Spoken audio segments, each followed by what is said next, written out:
bwa mbere nuko inzego z'igihugu zoteza gukora akazi kazo mu gihe ziba zifise ibisata zijejwe nk'ubushikiranganje bw'amasoko ntanganguvu n'ubutare burafise amafaranga imiliyoni 230 kuri muri bije y'umwaka ni miliyoni 100 mu mwaka uhetse bamabwama buronka mu kugira ico bita étude géologique et minière. Umaze kufusa amafaranga ngakugira ivyigwa bijanye n'ivyo bya geologie n'ubutare hategeza kugira ikivuyemo.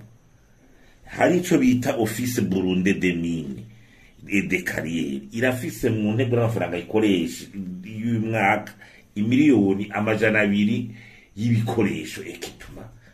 Ivyo rero nibyo byokoreshwa nyimba n'abandi bahinga barondegwa bakarondegwa nyimba buryo bwongerezwa. Hanyuma igikurikira nuko uravye ico bita exploitation kubugira kubucukura tuve muri ya exploitation artisanale iringo ma coopérative minière ngamamini ibyo ma exploitation artisanale gukore donc exploitation kwa n'abantu batabishoboye mwembo n'umwuga muto usanga ari bikobera ubutare ko buherera mu bantu bategetsi mu bantu bo hejuru mu bantu batebake bakorana ngo n'abari mu makoperative muri iby'ubutare ugasanga nta na hamwe igihugu kiriko nta na kimwe igihugu kirahungukira.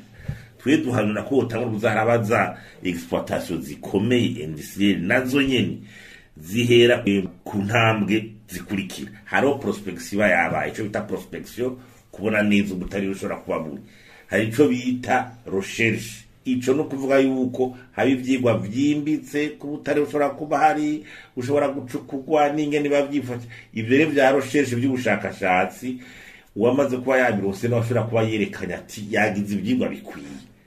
Hagacari ikindi bita étude de faisabilité. Étude de faisabilité ni kintu gikomeye cerekana kubwo butare ingene bwocukugwa bucukuwe mbe umuntu yokunguka ivyangombwa bindi bikenewe nibihe mbega hari umuyaga nk'ubukwiye nta bindi bikorwa byo banza gukogwa kugira bucukugwe. Hagacari ikindi bita étude d'impact environnemental kura yuko butare bucukuwe butashobora kugenda busize ibindi bintu bononye kwisi ha mu kwimbuka kw'ibiterwa n'ibi nabiri.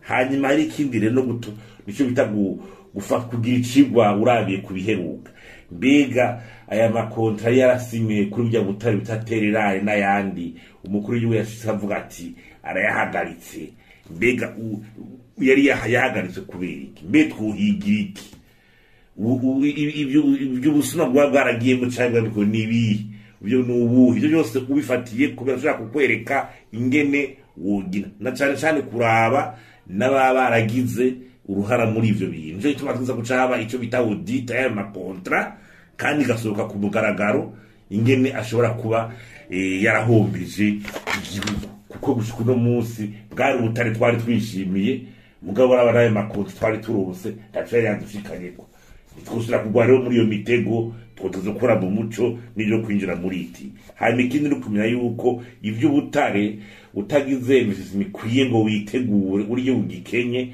nibindi bintu uko ubutare benshi basigavuga bati ibijanye na economie de matière première uravye ubutare bushoka igiciro bagurirako n'igiciro ibihugu biteye imbere bisura kutugurishako ivyo babuhinguyemwo urabona ko hari ico twokwita igihengere kinini cyane haro ubudasa bunini cyane nka ordinateur amaheri gugwa uravye ingene ubutare babaguze kugira bayikore babugura igiciro kiri hasi cyane bobo bakaca bagurisha igiciro gikomeye. Nico gituma bavuga ko ibihugu bitaratera imbere vyogerageza kuza birashora ubutare n'imiburi buri byabanje kugira ico bita kubuhingurira mu ntango ya mbere mu bihugu byabo bakaza kubushora bamaze gushaka ico bita valeur ajoutée nayo gucukura bimba baca batwara ubwo nyene byose usanga umuntu ari karahoma. N'ibihugu byacu rero birakubanza kugira ico bita investissement kugira babanze babuha kandi gaciro bukiri mu gihugu imbere yuko babushora.